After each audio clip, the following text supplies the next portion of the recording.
Bueno, este video se va a tratar acerca del tema de sustitución trigonométrica y voy a cubrir algunos conceptos básicos o tips que deben de saber al momento de utilizarlo. Entonces, básicamente, ¿qué tienen que saber? Tienen que saber que va a haber tres tipos de triángulos en base al radical que tengan. Entonces, yo les voy a pedir que se memoricen este primer caso, cuando tienen la raíz cuadrada de x al cuadrado más a al cuadrado. La a simplemente es una constante o un número, no se vayan a sacar de onda. Y el triángulo que utilizamos es este que está aquí en pantalla. Ponemos un ángulo aquí donde está, ponemos la a en el cateto horizontal, la x en el cateto vertical y el radical va en la hipotenusa, ¿ok? Entonces, si se dan cuenta, en los catetos le tienen que sacar raíz cuadrada a los términos que tienen adentro de su radical.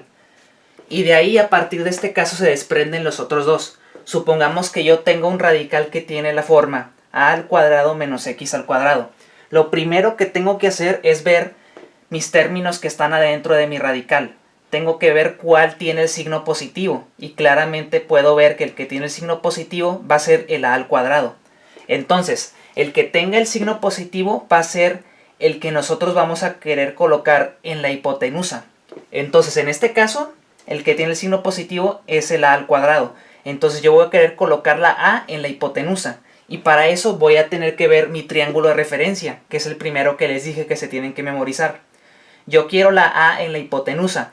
Entonces, ubico la a y el radical y les voy a hacer el switch o el cambio.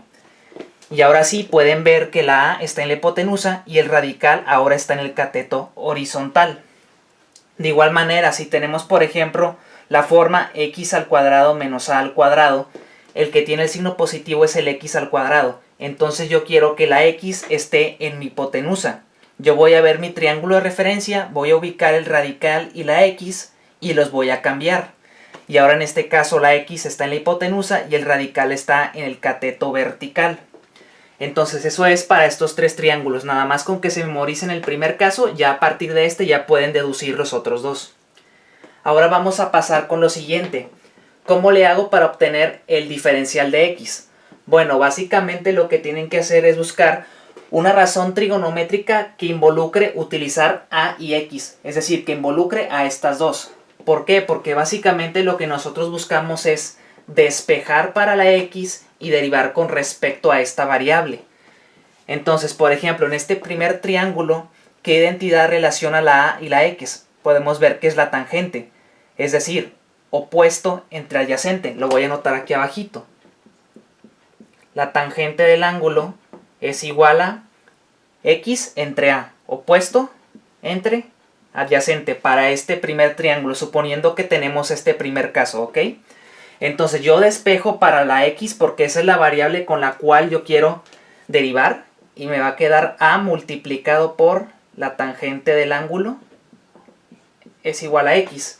Y ahora sí, ya puedo derivar con respecto a x. Me va a quedar que de x es igual a, que la a es un número, una constante, y ahora derivo la tangente, que la derivada de la tangente es secante al cuadrado de mi ángulo por el diferencial de mi ángulo.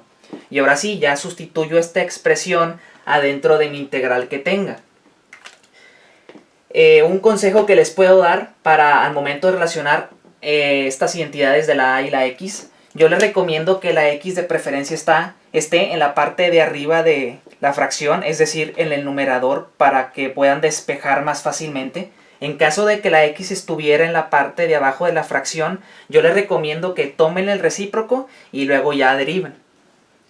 Entonces esto ya está aquí ya explicado. Vamos a pasar a lo último. Lo último es esto. ¿Cómo le hago para obtener el integrando o la función que yo busco integrar? Para eso hay que relacionar el radical con a o con x, dependiendo de la función que ustedes buscan integrar. Entonces, si por ejemplo yo tengo un integral que dice, no sé, x al cuadrado menos a al cuadrado, este tercer caso, y multiplicado por una constante, por ejemplo, por 5. Lo más conveniente es relacionar el radical con la a. Entonces voy a buscar una fórmula que me relacione x al cuadrado menos a al cuadrado con esta constante. Y luego a partir de eso yo ya puedo hacer manipulaciones algebraicas.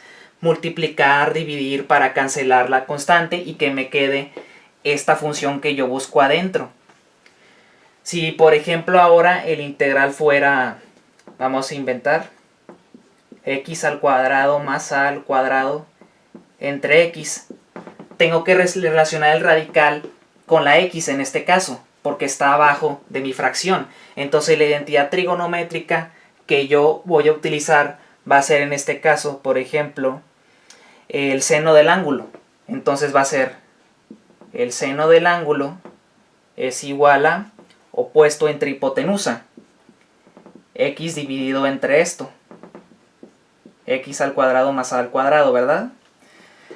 Y yo puedo ver que el radical está arriba, no está abajo, pero no hay problema, yo puedo aplicar el recíproco y hacer las operaciones necesarias para poder llegar a esto. Y pues básicamente eso es todo, eso es la teoría.